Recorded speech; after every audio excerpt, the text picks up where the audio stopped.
Good morning. आज हम कक्षा 12 का चैप्टर नंबर 2 प्रवास प्रकार कारण व परिणाम के बारे में पढ़ेंगे। इस वीडियो के लास्ट में मैंने कुछ छोटे क्वेश्चन भी बताए हैं जो एग्जाम की दृष्टि से अति महत्वपूर्ण है। इस बार एग्जाम में अधिकतर छोटे क्वेश्चन ही आएंगे 40 नंबर के, इसीलिए छोटे क्वेश्चनों पर विशेष रूप से ध्यान दिया गया है। आइए चैप्टर शुरू करते हैं। प्रवास प्रवास क्या होता है? जब भी कोई लोग किसी एक स्थान को छोड़कर दूसरे स्थान पर जाकर बसते हैं तो वह प्रवास कहलाता है। ठीक है, प्रवास कई प्रकार का होता है। प्रवास दैनिक भी हो सकता है। दैनिक का मतलब होता है रोजाना। जैसे सभी स्टूडेंट्स रोज सुबह स्कूल जाते हैं तो अपने घर से स्कूल जाना भी एक प्रवास कहलाता है। सभी व्यक्ति अपने काम पर जाते हैं सुबह, तो वो भी प्रवास होता है। ठीक है, तो प्रवास जो है वो दैनिक भी हो सकता है, मौसम के आधार पर भी हो सकता है कि एक मौसम में और किसी जगह स्थान पर जाया जाए, दूसरे मौसम में दूसरे स्थान पर। इसके अलावा प्रवास जो है वो स्थायी भी हो सकता है, मतलब हमेशा के लिए भी कोई व्यक्ति जो है किसी स्थान पर जाकर के बस सकता है। तो प्रवास में लोग एक स्थान को छोड़कर दूसरे स्थान पर जाते हैं। जहां से लोग जाते हैं, मतलब जिस स्थान को छोड़ करके लोग जा रहे हैं वो स्थान कहलाता है उद्गम स्थान। ठीक है, छोटे क्वेश्चन में आ सकता है उद्गम स्थान कौन सा होता है? जिस स्थान को हम छोड़ करके जा रहे हैं, जहां से लोग जा रहे हैं वो स्थान क्या कहलाता है? उद्गम स्थान। और जिस स्थान पर हम जा करके बसते हैं, मतलब जाएंगे आगे दूसरी जगह पर, वो क्या कहलाएगा? गंतव्य स्थान। जैसे कोई व्यक्ति है वो गांव से शहर जाता है, तो गांव तो उसका हो गया उद्गम स्थान, और वो शहर जा रहा है तो शहर हो गया उसका गंतव्य स्थान। ठीक है, तो ये छोटे छोटे नंबर में एक एक नंबर के क्वेश्चन यहाँ पर बनते हैं। उद्गम स्थान क्या होता है और गंतव्य स्थान क्या होता है? तो उद्गम स्थान जहां से व्यक्ति जा रहा है, और गंतव्य जहां पर व्यक्ति पहुंच जाता है, मतलब वहां पर जाकर वो रुक जाता है। अब उद्गम स्थान है, वहां से व्यक्ति जा रहा है तो वहां पर जनसंख्या जो है वो कम हो जाएगी। मान लो पहले वहां पर 10 लोग थे, लेकिन एक व्यक्ति उस स्थान को छोड़ करके चला गया तो वहां पर जनसंख्या अब कितनी हो गई? 9 लोग बच गए। तो मतलब वहां पर जनसंख्या में कमी आ गई। लेकिन जिस स्थान पर वो जाएगा, गंतव्य स्थान, वहां पर जनसंख्या के अंदर वृद्धि होगी। ठीक है, प्रवास जो है वो स्थायी भी हो सकता है, अस्थायी भी हो सकता है, या मौसमी भी हो सकता है। ठीक है, या तो स्थायी होगा, हमेशा के लिए होगा, अस्थायी कुछ दिनों के लिए या किसी मौसम, खास मौसम में हो सकता है। ठीक है, तो प्रवास कितने भी दिनों का हो सकता है। उसके बाद आता है अप्रवासी। अब अप्रवासी क्या होते हैं? वे प्रवासी जो किसी नए स्थान पर आते हैं। ठीक है, जैसे मान लो कुछ लोग दिल्ली में जाते हैं, ठीक है, तो दिल्ली जगह के लिए तो वो क्या हो गए? अप्रवासी। ठीक है, दिल्ली में अप्रवासी हो गए। लेकिन जिस स्थान को वो छोड़ करके गए हैं उस स्थान पर वो क्या कहलाएंगे? उत्प्रवासी। ठीक है, दो होते हैं, अप्रवासी और उत्प्रवासी। जैसे लोग गांव को छोड़ करके शहर में जाते हैं तो शहर में तो वो क्या कहलाएंगे? अप्रवासी। ठीक है, वो जिस नए स्थान पर जाते हैं या आते हैं उसको क्या बोलते हैं? अप्रवासी। लेकिन जिस स्थान पर वो छोड़ करके जा रहे हैं वहां पर वो क्या कहलाएंगे? उत्प्रवासी। ये दोनों वर्ड बहुत इंपॉर्टेंट है। ठीक है, एक एक या दो दो नंबर में इस तरह के क्वेश्चन पूछे जा सकते हैं कि उत्प्रवास किसे कहते हैं, अप्रवास किसे कहते हैं। अप्रवास मतलब जहां पर आ रहे हैं। ठीक है, देखो वर्ड से पता चल रहा है अप्रवासी, जिस स्थान पर लोग आ रहे हैं वो क्या कहलाएगा? अप्रवास। और जिस स्थान को छोड़ करके जा रहे हैं वो कहलाएगा उत्प्रवास। ठीक है, उसके बाद आता है प्रवास की धाराएं। ठीक है, प्रवास जो है वो कई धाराओं में होता है। ठीक है, मतलब पहला है ग्रामीण से ग्रामीण। ठीक है, जब कोई व्यक्ति एक गांव को छोड़ करके दूसरे गांव में जाता है तो कौन सी धारा में प्रवास करता है? ग्रामीण से ग्रामीण। दूसरा है ग्रामीण से नगरीय। जब कोई व्यक्ति गांव से नगर की तरफ जाता है तो वो प्रवास की कौन सी धारा में जाता है? ग्रामीण से नगरीय। ठीक है, जब गांव से नगर की तरफ जाता है। तीसरा है नगरीय से नगरीय, जब एक नगर से दूसरे नगर में जाते हैं। चौथा है नगरीय से ग्रामीण, जब एक नगर को छोड़ करके दूसरे ग्रामीण क्षेत्र के अंदर जाते हैं तो वो नगरीय से ग्रामीण क्षेत्र होता है। तो प्रवास की ये 4 धाराएं हैं जिनके तहत जो है प्रवास होता है। ग्रामीण से ग्रामीण, ग्रामीण से नगरीय, नगरीय से नगरीय और नगरीय से ग्रामीण। ठीक है, आगे चलते हैं। नेक्स्ट आता है प्रवास के प्रकार। देखो प्रवास तो हमें समझ में आ गया कि प्रवास के अंदर हम एक स्थान को छोड़कर दूसरे स्थान पर जाते हैं। ठीक है, तो अब इसके प्रकार देखते हैं। पहला है अंतरराज्यीय प्रवास। अंतरराज्यीय क्या होता है? जब हम एक राज्य में ही एक स्थान से दूसरे स्थान पर जाते हैं। जैसे हरियाणा एक राज्य है, तो हरियाणा में ही जब हम पानीपत से हम महेंद्रगढ़ जाते हैं तो वो क्या कहलाएगा? अंतरराज्य, क्योंकि दोनों एक ही राज्य के अंदर है। ठीक है, जैसे हम करनाल से कुरुक्षेत्र जाते हैं तो ये भी दोनों क्या हैं? एक ही राज्य के अंदर हैं। तो ऐसे प्रवास क्या कहलाएंगे? अंतरराज्यीय प्रवास। अंतः का मतलब होता है एक ही राज्य में। नेक्स्ट है अंतर। इसके अंदर अंतर आ जाएगा राज्यों के अंदर। एक राज्य से दूसरे राज्य में जो प्रवास होता है उसको हम अंतरराज्यीय प्रवास कहते हैं। जैसे हरियाणा से पंजाब जाना, ठीक है, हरियाणा से यूपी जाना। ठीक है, इस तरह के जो प्रवास होते हैं, जैसे बिहार से हरियाणा में लोग आते हैं तो वो क्या कहलाता है? अंतरराज्यीय प्रवास। ठीक है, अंतर इसमें एक राज्य में ही एक जगह से दूसरी जगह जाना, और अंतर इसमें अंतर आ गया, 2 राज्यों में जाया जाएगा। एक राज्य से दूसरे राज्य में जब जाएंगे तो वो अंतरराज्यीय प्रवास कहलाएगा। क्वेश्चन में आएगा तब इसको एक्सप्लेन करके लिखना पड़ेगा। ठीक है, ये अंतरराज्यीय प्रवास है। इसमें स्त्रियों की संख्या जो है वो सबसे अधिक होती है।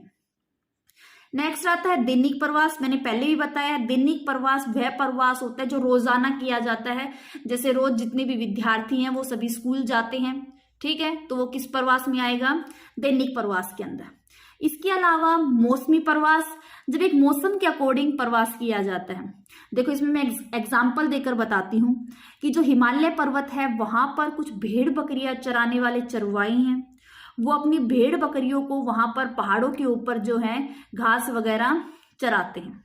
ठीक है, लेकिन जब ठंड का मौसम तब आता है तब वो अपनी भेड़ बकरियों को लेकर के पहाड़ों से नीचे आ जाते हैं। क्यों आ जाते हैं? क्योंकि सर्दियों में पहाड़ों पर बर्फ गिरने लगती है।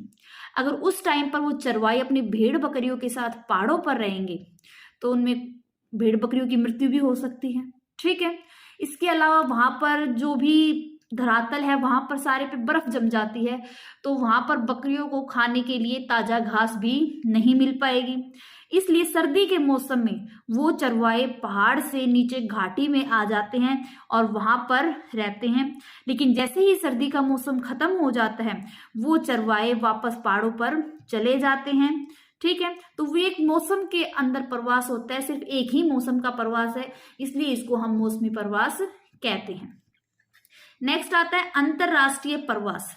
अंतरराष्ट्रीय, ठीक है, अंतरराष्ट्रीय प्रवास का मतलब है जब एक देश से दूसरे देश में प्रवास किया जाता है तो उस प्रवास को हम बोलते हैं अंतरराष्ट्रीय प्रवास। ठीक है, तो ये 5 थे।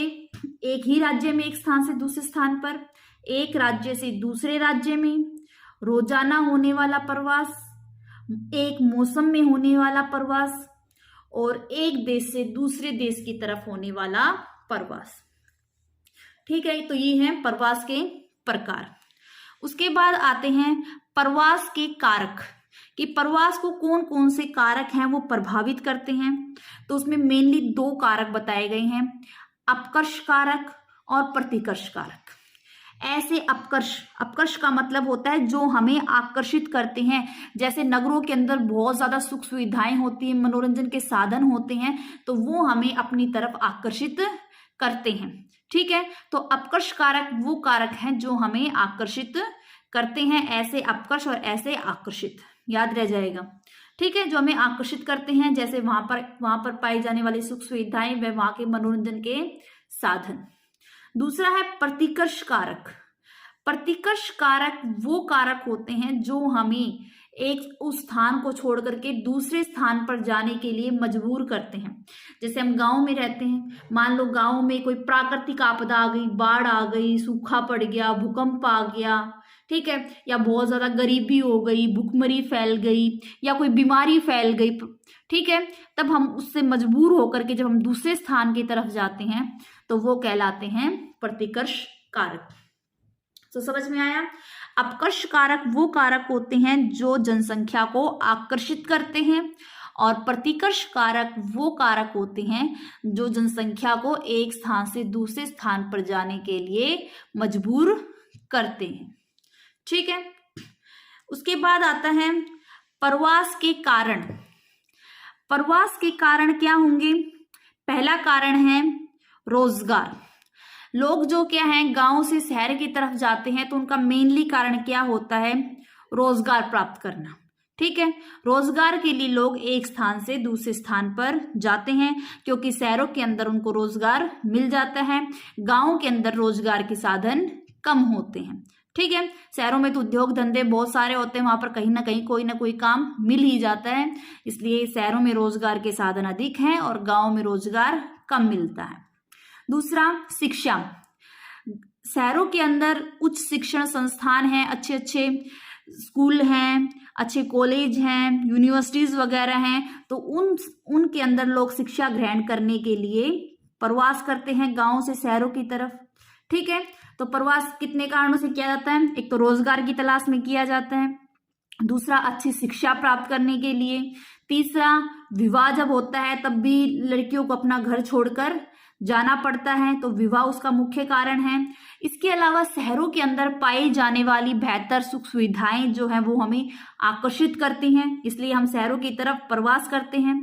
इसके अलावा स्वास्थ्य सुविधाएं, हो सकता है कभी कोई बीमार हो, गांव के अंदर इलाज उपलब्ध ना होने के कारण हम शहरों की तरफ प्रवास करते हैं क्योंकि शहरों में अच्छे हॉस्पिटल्स होते हैं जहां पर हर बीमारी का इलाज संभव है।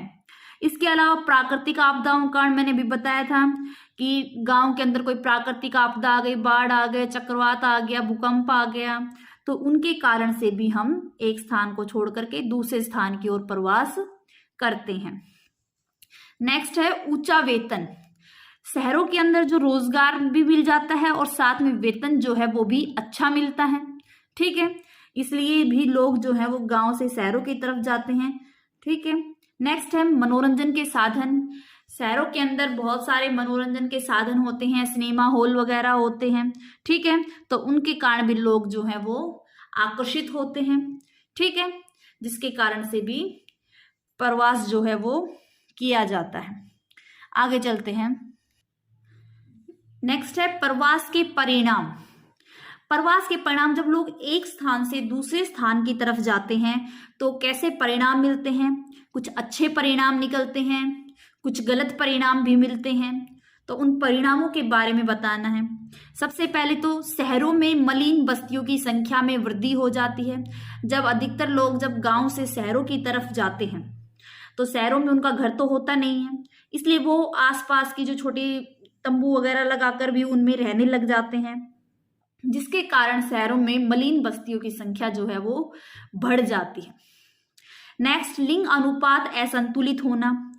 अब जब गांव में अधिकतर लोग रोजगार की तलाश में शहरों की तरफ चले जाते हैं, ठीक है, सिर्फ पुरुष ही जाते हैं, महिलाएं वहां पर रह जाती हैं, तो गांव के अंदर तो महिलाओं की संख्या बढ़ जाती है और शहरों के अंदर महिलाओं की संख्या कम हो जाती है, वह पुरुषों की संख्या बढ़ जाती है, तो जिसके कारण से लिंग अनुपात जो है वो असंतुलित हो जाता है। इसके अलावा नगरों के अंदर पर्यावरण जो है वो भी प्रदूषित होता है। जब हम मलिन बस्तियों के अंदर जाकर के रहने लगते हैं नगरों के अंदर, तो वहां पर कोई सुख सुविधाएं नहीं होती, ना कोई नाली वगैरह होती है, ना कोई सीवरेज की व्यवस्था होती है, तो आसपास हम ऐसे ही पानी बखेरते हैं। ठीक है, इसके अलावा खाना बनाने के लिए भी फिर चूल्हे पर ही खाना बनाया जाता है, तो हर तरह से हम उस समय पर्यावरण को प्रदूषित करते हैं। अगला है गांव में महिलाओं की दयनीय स्थिति। जब गांव से पुरुष जो है रोजगार की तलाश में शहर की तरफ चले जाते हैं, तो गांव में महिलाएं जो हैं वो अकेली रह जाती हैं, उनका ध्यान रखने वाला कोई नहीं होता है, घर की सारी जिम्मेदारी भी महिलाओं पर आ जाती है। ठीक है, घर में महिलाओं का शोषण भी होने लगता है, जिनके कारण महिलाओं की स्थिति शोचनीय हो जाती है। नेक्स्ट है नगरों में अपराधों में वृद्धि। गांव से लोग रोजगार की तलाश में शहर में जाते हैं। ठीक है, काम की तलाश में लोग शहर में जाते हैं, लेकिन जरूरी थोड़ी है शहर में जाने के बाद हमें काम मिल ही जाएगा। मान लो हम शहर में चले गए और हमें काम नहीं मिला, और अब हमारे पास पैसे भी नहीं बचे, धीरे धीरे करके पैसे भी खत्म हो गए हैं। ठीक है, तो ऐसे में आदमी के पास कोई चारा ही नहीं बचता है, वो कैसे काम चलाए अपना, वापस तो घर जा नहीं सकता, शहर में कोई काम नहीं मिला। ठीक है, इसके अलावा जब इस तरह की स्थिति आती है तब वहां पर सामाजिक दबाव बढ़ जाता है। ठीक है, जिसके कारण से आदमी जो है वो अपराधों की दुनिया में चला जाता है, वह मजबूर हो जाता है ताकि कुछ ना कुछ गलत काम करके पैसा कमाने के लिए, जिसके कारण नगरों में अपराधों में वृद्धि होती है। नेक्स्ट है नगरों में संसाधनों पर दबाव बढ़ता है। नगर में जितने भी संसाधन हैं, जितनी भी चीजें हैं, वो उन सब पर दबाव बढ़ जाता है, क्योंकि जब गांव से बहुत अधिक लोग प्रवास करके शहरों में चले जाते हैं तो वो चीजें कम पड़ जाती हैं, जिसके कारण उन चीजों की नगरों में कमी होने लग जाती है। तो इस तरह से संसाधनों पर दबाव बढ़ जाता है। इसके अलावा कुछ अच्छे भी असर पड़ते हैं, जैसे शिक्षा व रोजगार। अगर कोई लड़की है उस शिक्षा व रोजगार के लिए गांव से शहर की तरफ गई है तो वो वहां पर पढ़ लिख कर आत्मनिर्भर बन सकती है। ठीक है, तो हमें कुछ अच्छे परिणाम भी मिलते हैं। इसके अलावा रोजगार की तलाश में जो युवक शहर में आए थे, उनको रोजगार मिलने से उनकी बेरोजगारी भी दूर हो जाएगी और घर की गरीबी भी दूर होती है। तो ये प्रवास के परिणाम हैं। ठीक है, तो ये बहुत इंपॉर्टेंट क्वेश्चन है, प्रवास के कारण व परिणाम क्या है। अब हम शॉर्ट क्वेश्चंस देख लेते हैं जो बहुत इंपॉर्टेंट है एग्जाम की दृष्टि से। भारत में पुरुष प्रवास का महत्वपूर्ण कारण क्या है? भारत में जितने भी पुरुष हैं वो किस कारण से प्रवास करते हैं, उसका महत्वपूर्ण कारण क्या है? रोजगार। ठीक है, भारत में महिला प्रवास का महत्वपूर्ण कारण क्या है? महिलाएं क्यों प्रवास करती हैं अधिक? उनका कारण है विवाह। नेक्स्ट है भारत के किस राज्य में सबसे अधिक अप्रवासी आते हैं? सबसे ज्यादा अप्रवासी कहाँ आते हैं? महाराष्ट्र के अंदर। ये राज्य का नाम याद रखना पड़ेगा, पहले भी कई एग्जाम में ये क्वेश्चन पूछा जा चुका है। तो महाराष्ट्र के अंदर सबसे अधिक अप्रवासी आते हैं। प्रवास की कौन सी धारा है जो पुरुष प्रधान है, जिसमें से पुरुष ही ज्यादा करते हैं प्रवास? वो है गांव से नगर। ठीक है, भारत में सबसे अधिक उत्प्रवास कौन से राज्य से हुआ है? मतलब कौन से राज्य से लोग निकल करके दूसरे राज्य में जाते हैं? तो बिहार में सबसे अधिक उत्प्रवास हुआ है। लोग बिहार को छोड़ करके दूसरे राज्यों में, यूपी में, इसके अलावा हरियाणा में, पंजाब में जाते हैं। और दूसरा स्थान जो है वो उत्तर प्रदेश का है। पहला स्थान बिहार का है उत्प्रवास में और दूसरा स्थान उत्तर प्रदेश का है। तो लोग बिहार को छोड़ के जाते हैं और कौन से देश में जाना ज्यादा पसंद करते हैं? महाराष्ट्र के अंदर। ठीक है, तो ये सारे क्वेश्चन जो हैं एग्जाम की दृष्टि से बहुत महत्वपूर्ण हैं। इसके अलावा प्रवास के कारणों पर सूचना का समावेश भारत की कौन सी जनगणना में किया गया? जब भारत में जनगणना की जाती थी तब उसमें प्रवास के कोई कारणों का पहले कोई समावेश नहीं था, प्रवास के कारणों को शामिल नहीं किया जाता था। लेकिन 1981 में 81 की जनगणना में प्रवास के कारणों को भी भारत की जनगणना में शामिल किया गया। जब लोगों की गिनती की जाती थी तब ये भी गिनती की जाती थी कि वो अपने पहले वाले स्थान पर हैं या वो प्रवास करके दूसरे स्थान पर चले गए हैं। तो जनगणना में पहले की चीज शामिल नहीं थी, लेकिन 1981 के बाद इसको शामिल किया गया। बहुत इंपॉर्टेंट पर्सन है।